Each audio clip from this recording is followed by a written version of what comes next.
अगर भूल से भी वो अगर मुसलमान होते तो आज देखते इन लोगों का पूरे देश में पूरी दुनिया में क्या तूफान ये लोग मचाते। संसद में सुरक्षा चूक ने देश की सियासत में बवाल मचा दिया है। एक ओर जहां सुरक्षा एजेंसियां आरोपियों पर ताबड़तोड़ एक्शन कर रही है, तो दूसरी ओर विपक्ष इस मुद्दे को लेकर जोरदार प्रदर्शन कर रही है। इस बीच विपक्ष इस मामले को धार्मिक एंगल देने में भी जुट गई है।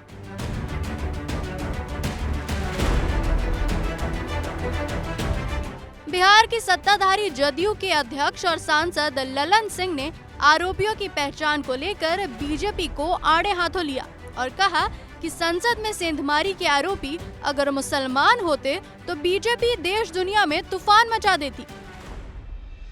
सस्पेंड हुए हैं वो तो सरकार की अपनी नाकामी को छिपाने के लिए विपक्ष को भयक्रांत करना चाहते हैं, विपक्ष में भय पैदा करना चाहते हैं। भय पैदा करने से शासन नहीं होता है।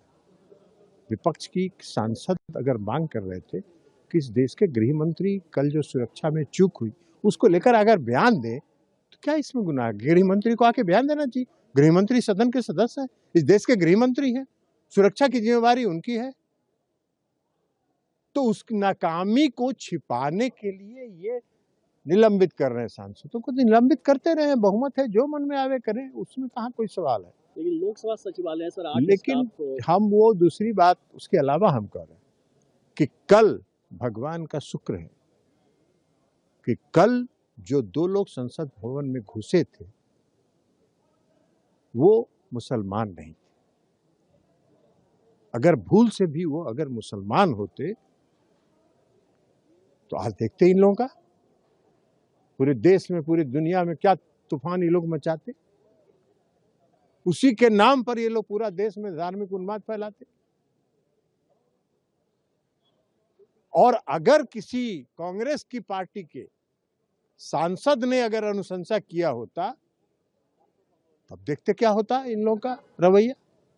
तो ये इन लोगों का काम करने का तरीका है। तो ये सस्पेंड करते रहे, किसको भयक्रांत करेंगे। विपक्ष की आवाज को भय के बल पर दबाया नहीं जा सकता। बीजेपी पर ललन सिंह का हमला यही नहीं रुका। शाह से जवाब की मांग और विपक्षी सांसदों के सस्पेंशन पर भी ललन सिंह ने सत्ता पक्ष को घेरा और कहा सरकार मामले पर जवाब देने से भाग रही है। बहुमत में सरकार है तो जो मन में आ रहा है वो कर रहे हैं। भगवान का शुक्र है कि कल जो 2 लोग संसद भवन में घुसे थे वो मुसलमान नहीं थे। अगर भूल से भी वो अगर मुसलमान होते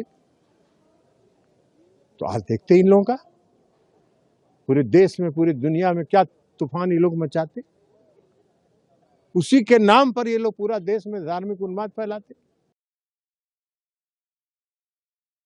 विपक्ष की सांसद अगर मांग कर रहे थे कि इस देश के गृह मंत्री कल जो सुरक्षा में चूक हुई उसको लेकर अगर बयान दे तो क्या इसमें गुनाह है। गृह मंत्री को आके बयान देना चाहिए। गृह मंत्री सदन के सदस्य है, इस देश के गृह मंत्री है, सुरक्षा की जिम्मेवारी उनकी है।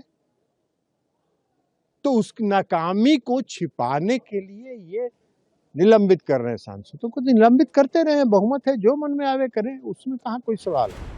बता दें कि 13 दिसंबर को संसद भवन पर हुए हमले की 22वीं बरसी थी। इसी दिन दोपहर करीब 1 बजे 2 युवकों ने संसद में घुसपैठ की और लोकसभा में स्मोक कैन से दहशत फैला दी, जिसके बाद मामले में 6 लोगों को पकड़ा गया है, जिनसे पूछताछ जारी है।